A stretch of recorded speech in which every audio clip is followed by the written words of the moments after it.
इस बात को समझने की जरूरत है कि बिहार में किसान आंदोलन क्यों नहीं होता है, बिहार में कोई किसान नेता क्यों नहीं पैदा हुआ।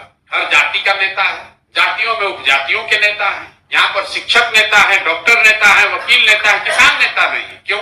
बिहार में किसान को लेकर या किसान के विषय को लेकर कोई नेतागिरी इसलिए नहीं होती है, कोई किसान नेता इसलिए नहीं हुआ क्योंकि बिहार में विशुद्ध तौर पर किसानों की संख्या बहुत कम है।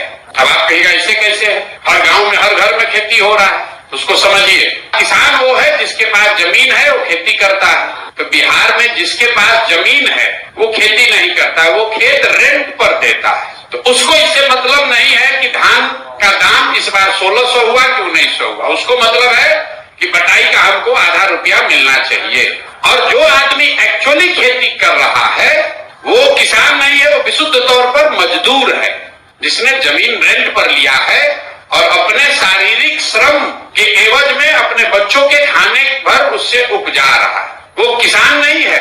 मैं हमेशा कहता हूं बिहार में जो खेती है वो कमाने वाली खेती नहीं है, वो खाने वाली खेती है। जो लोग खेती करता है, जमीन लिया रेंट पर, अगर उसका मजदूरी वो माइनस कर दीजिए तो बेचारे को 1 रुपया भी नहीं मिलना है। चूंकि मजदूरी नहीं है, जो महीने भर में मजदूरी करता वो कमाता उतना ही पैसा, उसको उतने पैसे का फसल उसको 6 महीना 8 महीना में मिलता है। और आप सुने होंगे गांव देहात में लोग कहता है कि भैया रोपनी में आए हैं, इसके बाद कमाने के लिए लुधियाना जाएंगे। जब आप सुने होंगे, आप भोजपुरी में भी आदमी कहता है, आप लोग भोजपुरी बोलने वाले हैं, भैया आज बानी रोपनी करे कमाए खाती लुधियाना जाए या कमाए खाती बॉम्बे जाए। क्यों कहता है? क्योंकि रोपनी करने आया है कि इतना उपज हो जाए कि बाल बच्चा भूखे ना मरे। 6000 8000 कमाने के लिए बाहर जाता है। इसलिए बहुत कम आप गांव में जाकर देख लीजिए, हम भी 5000 गांव में जाकर इस बात को हमारे मन में आया, पढ़ा, हमने समझा, उसके बाद जाकर गांव में भी देखा। अगर 100 आदमी खेती कर रहा है तो उसमें इक्का दुक्का ही ऐसा आदमी है जिसका जमीन भी है और वो खेती भी कर रहा है। तो चूंकि किसान यहाँ है ही नहीं, इसलिए किसान का आंदोलन नहीं होता है।